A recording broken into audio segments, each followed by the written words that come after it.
हम आज जिस पृथ्वी पर रह रहे हैं उस पर हम इंसान अपना एक अधिकार मानते हैं, पर सच्चाई ये है कि इस पृथ्वी पर हमारी कोई मोनोपोली नहीं है। हमारी पृथ्वी का जन्म आज से करीब 4.5 अरब साल पहले हुआ था।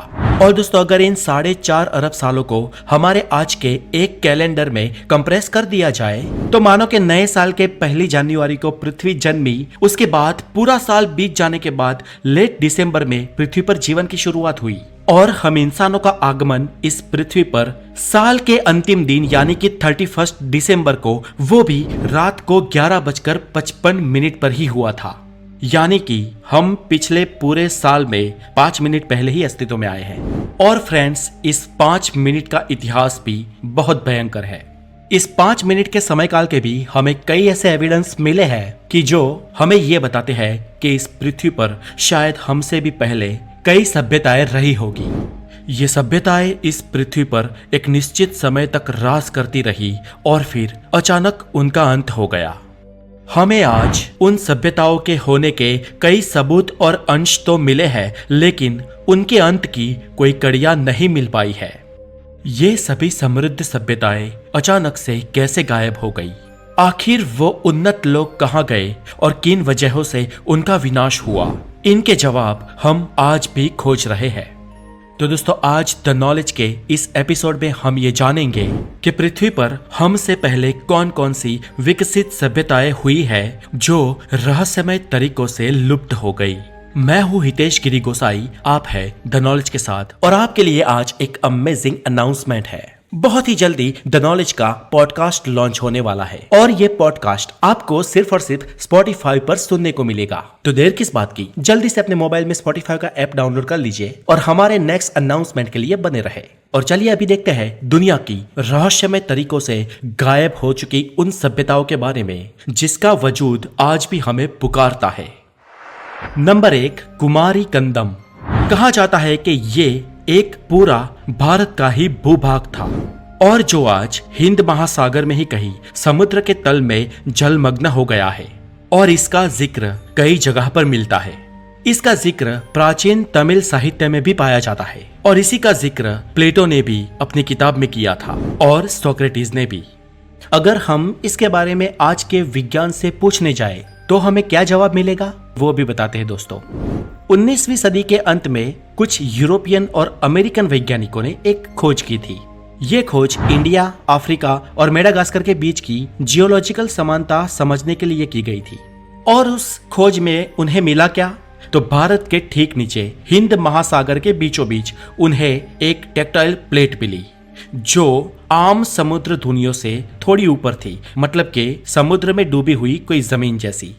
और इस पूरी जलमग्न भूमि को वैज्ञानिकों ने लेमुरिया नाम दिया और ये लेमुरिया नाम फिलिप्स कार्टल नाम के साइंटिस्ट ने दिया था।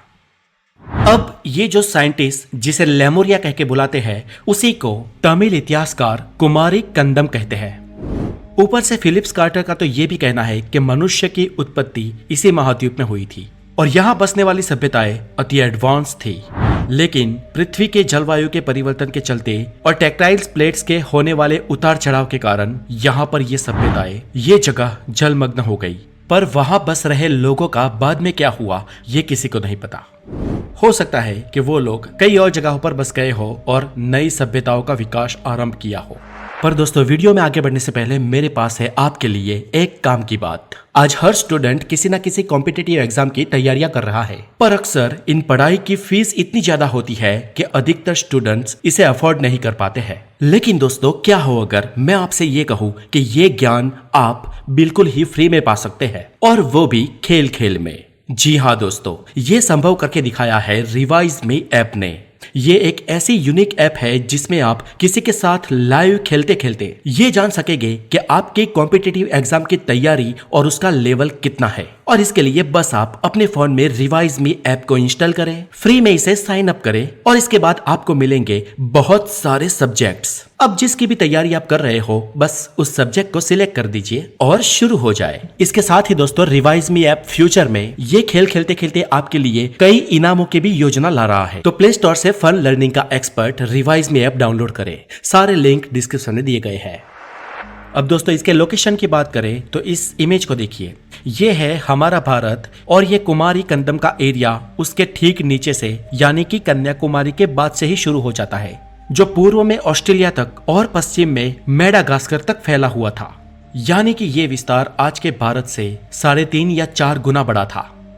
दोस्तों, समुद्री वैज्ञानिकों के खोजकर्ताओं के अनुसार दुनिया के समुद्र का लेवल आज से करीब 16,000 साल पहले आज जो है वो नहीं था, और 16,000 साल पहले वर्ल्ड सी लेवल आज के मुकाबले 100 मीटर तक नीचे था। यानी कि ये जो एक्स्ट्रा पानी आया वो उस जमाने में नॉर्थ पोल और साउथ पोल पर बर्फ के रूप में मौजूद था, और आज से करीब 10,000 साल पहले ये समुद्र तल 60 मीटर तक नीचे था।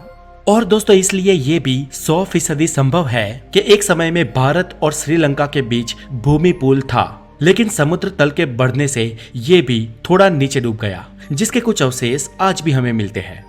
माना जाता है कि ये सभ्यता 50,000 बिफोर क्राइस्ट में निखरना शुरू हुई होगी और करीब 16,000 साल पहले ये जलमग्न हो गई। नंबर 2, माया सभ्यता। दोस्तों, माया सभ्यता पृथ्वी की एक समृद्ध सभ्यता का उदाहरण है। माना जाता है कि इन लोगों ने ऊर्जा का उपभोग करना भी सीख लिया था और बहुत ही कम समय में बहुत कुछ हासिल कर लिया था। दोस्तों, ये सभ्यता मैथ्स, एस्ट्रोनॉमी, वास्तु और आर्किटेक्चर में भी अपने समय की अन्य सभी सभ्यताओं से बहुत उन्नत थी। और एक समय ऐसा भी आया था जब माया सभ्यता की जनसंख्या लाखों में पहुंच गई थी, जो 40 विकसित शहरों में रहते थे। जिस जगह के आसपास ये लोग बसते थे उस जगह को यूकेटाइन कहा जाता है, जो वर्तमान में साउथर्न मैक्सिको में पड़ता है। ये सभ्यता पूर्ण रूप से बारिश के पानी पर निर्भर थी और इन लोगों ने उस जमाने में साल को 365 दिनों में बांट दिया था। इस सभ्यता ने करीब 2000 साल ईसा पूर्व से अपना विकास आरंभ किया था और वो अपने विकास के टॉप पर सन 250 के आसपास रही थी, और करीब 8 से 9वीं सदी आते आते इस सभ्यता का अंत हो गया था। लेकिन इसका अंत कैसे हुआ, क्यों हुआ, ये लोग कहां गायब हो गए, ये आज तक एक रहस्य है। Number 3, long you caves. दोस्तों, चीन के साउथ में एक सीजियांग नाम का गांव है और वहां पे साल 1992 में एक खुदाई चल रही थी, और तब वहां के किसानों ने कुछ ऐसा देखा जो वो देखकर हैरान रह गए।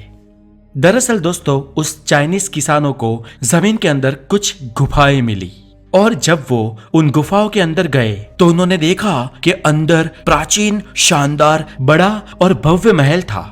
ये सब देखकर चीनी किसान तो भौचक्के के रह गए। दोस्तों, सबसे इंटरेस्टिंग बात यह है कि इस अंडरग्राउंड महल को नक्काशी से पत्थर को कुतर कुतर कर तैयार किया गया था, और इसकी भव्यता को देखकर लगता था कि इसे किसी उन्नत सभ्यता ने ही बनाया होना चाहिए।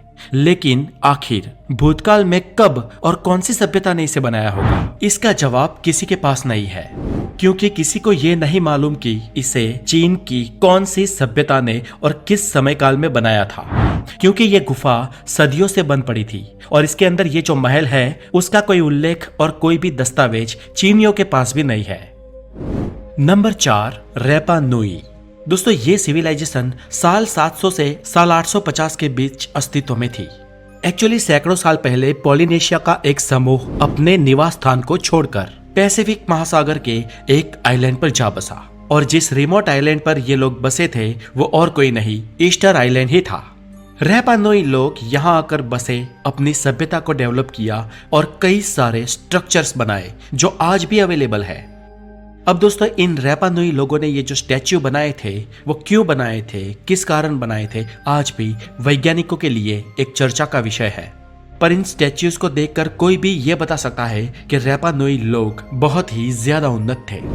कुछ वैज्ञानिकों का कहना है कि ये लोग आने वाले खतरे को भाप गए थे, इसलिए इस आइलैंड को यानी उनकी मातृभूमि को छोड़कर चले गए थे। ये लोग तो चले गए, लेकिन उनके पीछे करीब 800 से भी ज्यादा ये स्टैच्यूज छोड़ गए, जो आज भी उनकी गवाही देते हैं। तो दोस्तों, आज के लिए इतना ही। अगर आप ऐसे कोई और सिविलाइजेशंस के बारे में जानते हैं तो हमें कमेंट में जरूर बताएं, और अगर आप चाहते हैं कि हम इस वीडियो का पार्ट 2 बनाएं तो भी हमें कमेंट करें। तो अपना बहुत सारा ध्यान रखें, और अगर आप द नॉलेज पर नए हैं तो हेल्थ नॉलेज के लिए इस चैनल को सब्सक्राइब जरूर करें।